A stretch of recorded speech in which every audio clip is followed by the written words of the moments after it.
A lonely man makes a simple wish for the girl he loves to love him back. At first, it works perfectly. She falls for him almost overnight, but what starts as a dream quickly turns into a nightmare because her love doesn't stop growing. And soon, she'll be willing to do absolutely anything to keep him forever. Bear is already embarrassing himself before the story even begins. He's at a coffee shop, pouring his heart out to a barista, telling her he's had feelings for this girl since the moment he met her.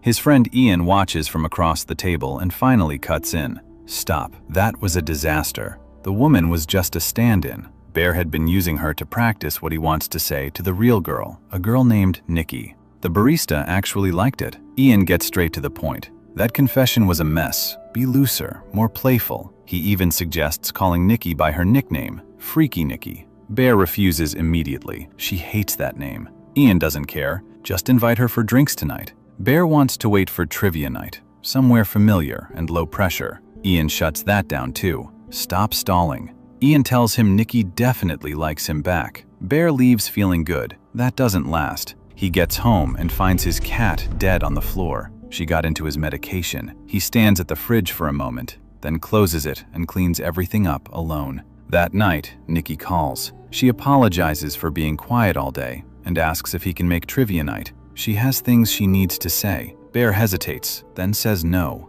She doesn't push. She just says she hopes he shows up. He shows up. On the way, Bear stops at a small shop to grab a necklace for Nikki. Something else catches his eye. A strange little item called a wish willow. The shopkeeper says they're collectibles, and most people who buy one end up regretting it. Bear laughs it off. Probably people who got exactly what they wanted and couldn't handle it. The shopkeeper doesn't find it funny. Bear buys the willow and leaves. At trivia night, Ian tells him to make his move. Bear follows Nikki to grab shots, and the two fall into easy, natural conversation, but he still doesn't say it. The group joins them, and the moment disappears completely. When the night ends, Nikki says she's tired. Bear walks her home. On the way, she opens up. She needs a real change. She says he's the only person she can say this to. Bear isn't fully listening. He's somewhere else in his head. At her door, she casually mentions there's a guy she's had a crush on for a while. Nobody knows. The whole atmosphere shifts. Bear calls her back and tries to speak. Nothing comes out.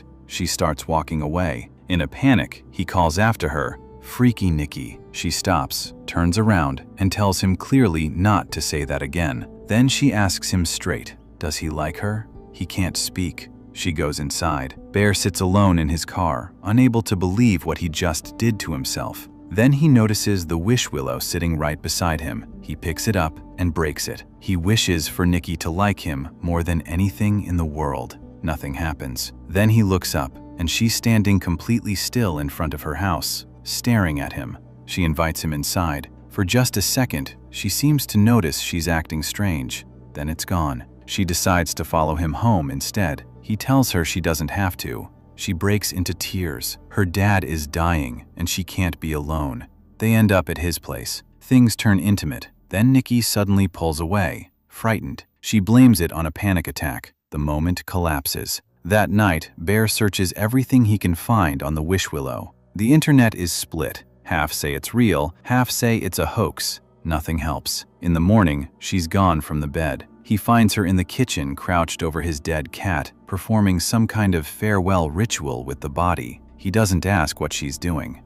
At work, Ian pulls Bear aside. Bear tells him everything. She stayed over. He's worried. Ian's read is simple. Probably some drug. Get her to a doctor. That evening, Bear watches Nikki leave with Ian instead of him. Later, a knock at the door. It's Nikki. She apologizes and blames the night on something she took. Then she turns back and says she knows he likes her and that she likes him too. Has for a while. From that point on, they're together. Good moments, late nights, movies. Bear loves every second of it. Then one evening at dinner, he asks about her dad. She brushes it off, and his phone rings. It's Ian. Nikki's dad is actually cancer-free, goes to work every day just fine. And weeks before any of this started, Nikki told Sarah plainly she only ever saw Bear as a younger brother. Bear ends the call and sits back down. Before he can speak, Nikki pulls out a gift, an heirloom from her mother. She tells him she loves him more than anything in the world. Bear sets it on the table and asks quietly whether her dad really had cancer.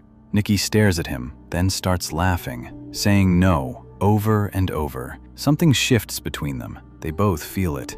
Things get darker fast. The next morning, she's hiding in the corner of the room, refusing to move, screaming that he doesn't love her as much as she loves him. He wakes up another morning to find she cut his hair while he was sleeping. The front door gets taped shut from the inside. At work, Bear is barely functioning. Sarah finds a note Nikki slipped into his jacket about the cat. Bear realizes instantly what Nikki did with the body. He starts throwing up. Bear calls the number on the Wish Willow box. They tell him what he feared most. The love isn't real, can't be changed, can't be reversed. As long as Bear is alive, Nikki stays exactly like this. The man briefly puts her on the line just to make the point. All Bear hears is screaming.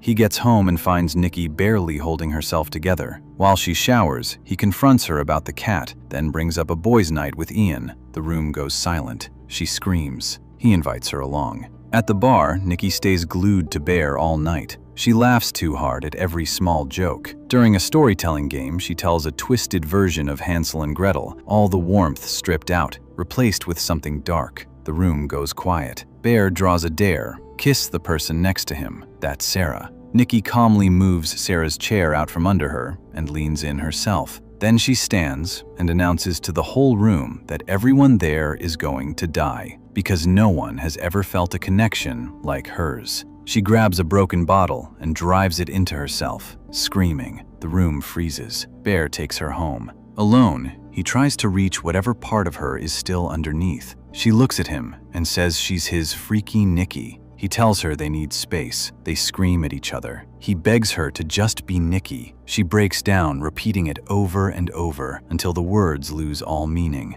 Then she walks backward into the bedroom in a way that turns his stomach. Seconds later, he hears things breaking. When she comes back, her voice is somewhere far away, talking about letting go, pain slipping away, her mind going quieter and quieter until there's nothing left. Bear wakes up with her in his arms. A message from Sarah, come now. He eases out of bed. Nikki's eyes open, but the voice this time is different. It's really her. She whispers for him to just end it. She doesn't want the other version to wake up again. Bear quietly leaves. Sarah tells him Ian has been having an affair with Nikki all along. She thinks this whole situation was Nikki's way of getting back at him. Before Bear can respond, the door opens. Nikki is there. She grabs Sarah, and it's over before either of them can react. Then she turns to Bear, completely calm.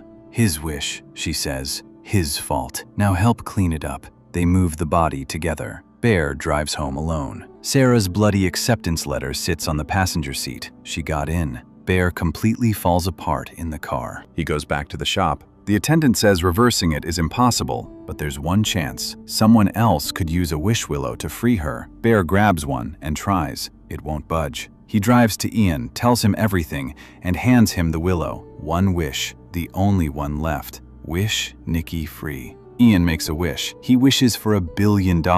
Bear collapses. He races home to find a grotesque shrine and Sarah's body. Nikki screams at him. Ian follows Bear inside and tries to reach her. She shoots him without hesitation. Bear screams that he loves her. It brings her back down. He holds her, telling her he'll fix everything. She says they'll be together forever. Then she feels the faint shake of his head, and it starts again. Bear locks himself in the bathroom. If he dies, the wish dies with him. Nikki goes free. He opens the cabinet, tips every pill into his palm, and swallows them all. Outside the door, Nikki's voice repeats softly, "Everything is fine. Everything is fine." He tries to force the pills back up. Then he hears a snap from the other side. He walks out smiling. Nikki found the last wish willow and used it herself, wishing for Bear to love her the same way she loves him. They share one quiet moment. Then he collapses. The overdose takes him. Nikki is already reaching for a way to end it herself when something lifts. Whatever had hold of her simply lets go. She comes back to herself, sitting in the middle of everything that happened with no way to undo any of it. She breaks down crying. And with that, the movie ends.